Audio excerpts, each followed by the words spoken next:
This is Jim Connell. I'm with Craftsman Cafe, and I'm interviewing John Durning. John, thanks for coming on. Want to fire off a couple questions. My thought and my purpose for doing these interviews is simply, I think there's a lot of people, I know I can speak for myself. I kind of want to know what you guys are thinking, what business owners are thinking, specifically restaurants, retailers, stuff like that. So let's just jump into it. How are you holding up? Well, we're holding up because we're keeping busy. And it's a day by day thing. And when people say, okay, well, like, is it really that dramatic? And the reality is that if someone on staff shows up with a fever, I need to get them tested before anyone else does anything.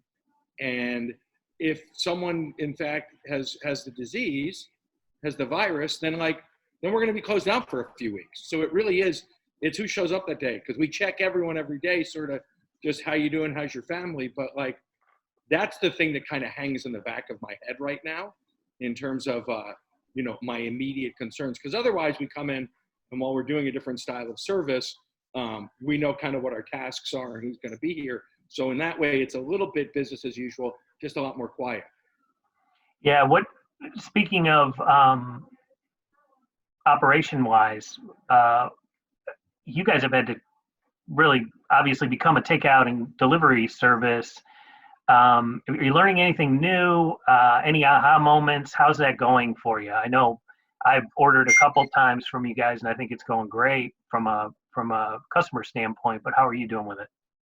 I would say that a pizza place in general is probably set up better equipped to take that on in a fast transition. Now, with that said, one of our biggest obstacles is the idea that we take what has been so far a typical Friday night for Pizzeria Deville that includes private parties or a second dining room and a bar and some takeout, some delivery, but a measured amount of business in the restaurant. Well, now that Friday night is from 4:45 p.m. until about 7:15, we squeeze that all into that 2.5 hours. And so it's frustrating for us, and frankly, I think it can get frustrating for customers because they want their food, they want to eat. We want to get it to them. We want to get it to them right, but there's just sort of this backup that occurs because too many people are trying to get over the bridge at once. And so for us, that's the part where Friday and Saturday we encounter that some. The rest of the week it's pretty straightforward. We in terms of staffing, we started to peel off of people with those who either didn't feel comfortable being here in the front of the house, which was fine, or those who were younger, who live at home, who have, who aren't working at Pizzeria Deville to support themselves financially. So those people who have bills to pay, those are who we've really been focusing on keeping off, and that includes really most of my kitchen staff and a couple of my key front of the house people. Listen, takeout and delivery has its real benefits for us as a business. And the reality of the ahas for me are, in reality, I'm out sniffing around for a new job. Not because Pizzeria Deville is going to go away, but because I want Pizzeria Deville to survive. And what I want is to know that if I only opened at night and I had this core of people, but I could remove supporting myself from the restaurant and just be here sort of as that extra person, then that would be sort of the best of all worlds for Pizzeria Deville. Now, does that mean more work for me? It just means different work. I kind of work all those hours anyway. But we have a staff that's strong enough to support that. And I think we can all execute on that, knowing that most nights I'm going to be in during the main part of service and whether we're open to the public or not. And we can talk about how we're going to reopen and that kind of thing when it happens. But those are some of the things that are jumping out at us. It's definitely a more efficient way for us to operate, just doing takeout and delivery. Yeah. So you mentioned how you're going to open going forward once this massive cloud we have is gone. What are your thoughts on that? I mean, does anything change? You just, go back to the usual? First of all, when does that happen? Because there is a finite amount of time that eventually, if the customers stop showing up in droves and people really hunker down and this goes much further than we anticipated, which is a distinct possibility, then who the heck knows what goes on? then I really do have to find a job and go take care of business to try to, again, keep this alive.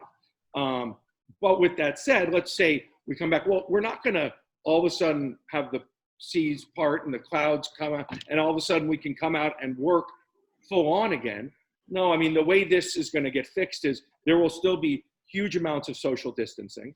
And so I think initially you'll see when they let people eat in restaurants that there will be much more spacing between people, that tables are going to have to be spaced much larger distances from each other. We can't have a spot where, like, they talk about they want to open with festivals. Well, that takes really our food truck business out of play for the summer. Because if you don't want a lot of people together, which makes sense, then, like, where am I supposed to take a food truck? That's the whole point, is getting a lot of people together. Right. So all of those things are a little bit of a wait and see right now for us. Yeah, I'm reading some things, and this sounds dire, and I know it's sensitive, so forgive me, but I really want to know what you're thinking. I'm seeing some articles and listening some talking heads, some people in the restaurant business that are really good at what they do, and there's some pretty drastic predictions as it relates to the restaurant business and the fact that many of them are not going to make it. And I hesitate to even ask you the question, but I'm really curious you're a smart businessman. You're obviously a business restaurant owner. I mean, what goes through your mind with that, or do you have any thoughts as it relates to that? I mean, listen, if you're going to have, and especially be an owner operator of a restaurant, you have to come into it with all kinds of optimism. So that's why when you meet restaurant people in this town, you're like, oh, I like those guys, because we're optimistic. We're like, we're going to get this done, and we all dig in to make it happen. With that, banking and other industries have taught me that realism is really important to sprinkle all over that optimism. Yeah. And so the reality is that Pizzeria Deville, people look at it and say, boy, that place must really kill it. It's always busy. Well, during the week, it's not that busy. And like even the busiest restaurants in town will tell you, we could always use some more because the margins are so thin. And when something like a broken air conditioner comes up, or this or that, and you have to replace it, you take what is already a very thin business and you throw it into the red a little bit. So now you're paying a little bit of debt on that. And so it's a hard business and it's a labor of love. So do I love it? Yes. And do I love my customers and my staff? I do. The reality is if it goes on a long time, I'm a 55-year-old guy. Like I was getting this to the point where my partners were going to start being happy people and tracking along a way that I can have a disposition at some point down the road and sort of turn the next Pizzeria Deville guy on and then I ride out in the sunset. Well, now I got to rebuild. So I get to rebuild with a very strong customer base, a loyal customer base, and some great employees, but it's still like, there's going to be now some more mountains to climb. And at 55, that gets tough to do. So the realist in me says, we'll see. We're going to see how long this goes. And then the optimist looks at him and says, shut the hell up. We're doing this. We got this. And so those are the two guys that wrestle around in my head at 3 a.m. No, thank you for sharing that. I understand. Is there anything that you want to say to the Libertyville residents? I mean, obviously you guys have, I can tell online, just watching online, you've got an enormous amount of support. And do you have any message, both, from a thankful standpoint, gratitude, but also, is there anything important moving forward that you think the public should know as it relates to your business? All right, come on, Jim. This is the part where you start to make me cry. So listen, here's a few things. I'm in the process of moving my home. We're downsizing a little bit. My wife and I. We're just going to Mundelein, Diamond Lake. It'll be awesome. No maintenance, and so that's going to be great for us. So my first moment of gratitude, because that's happening this Friday, is my wife is so kick-ass, because you talk about you have all this stress in your life, and she does too. But when I go home, it just melts off because she just has that effect on me. And so that part, that's been an amazing spot for me to lean. And then you're right. You get to look at your customers come in and it's not just social media, it's texts I get of people with their kids making pizza, or, you know, screwing around with the toilet paper, or whatever it is. Like, those are really feel good moments for me, in terms of helping me deal with the stress part of what's going on. You know, what I can tell you about going forward, and I would say this applies for everyone. I wish there was a way, and we've actually talked about this at the bar once, and it was your idea, I'm going to give you credit, but a way that, like, you could have assigned people for assigned nights to certain restaurants, so that, like, if you could sign up in this program where it would sort of assign you, here's the best place to go tonight based on how many people they have coming in, all that, so that everyone could execute at their best, could share in, like, what is tons of business in this town. And that way the customers would be happy with what they get. The restaurants would be sustained.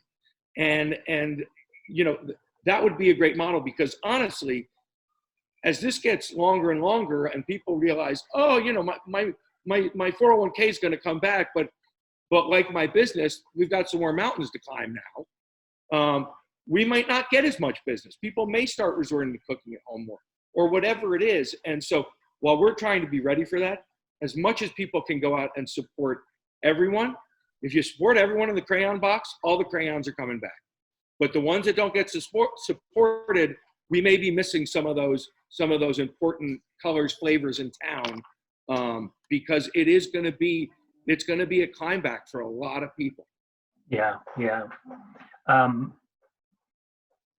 When do you think this is all going to be over? I mean, what are your general thoughts on? You know, it's funny, the dates keep jumping around.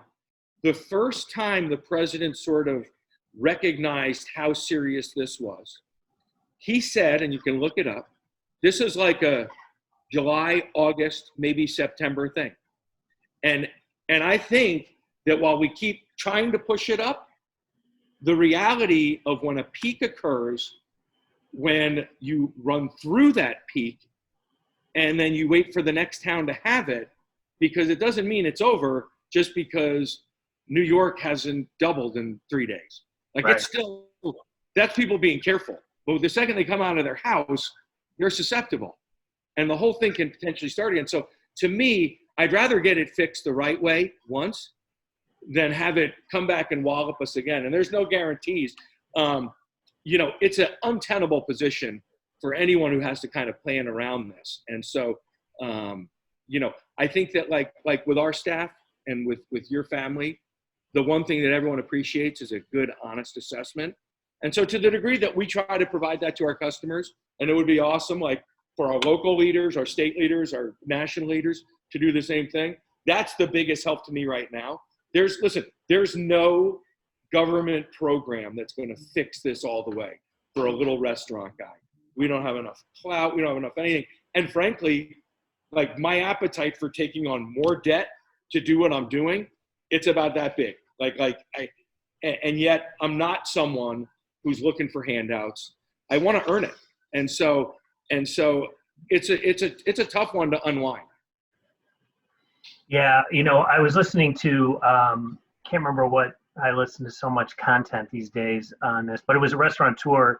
They made a good point, and it sounds so simple that it gave me pause. And what he said was, you know, the restaurant business structurally is so different. And I'm sure, you know, you live this every day, so you know it, but it really made me think. The structure of the restaurant business is so different than, say, a barber.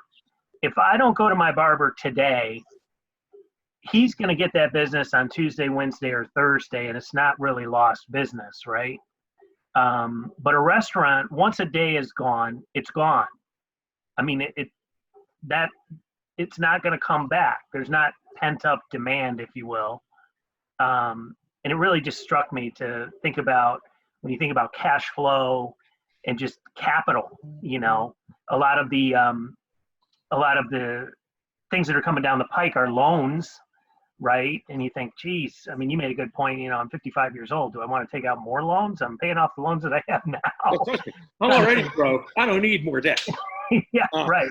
You know, the other part, though, Jim, about that is there is all of that. You're exactly right about restaurants, and a lost day is, in fact, lost.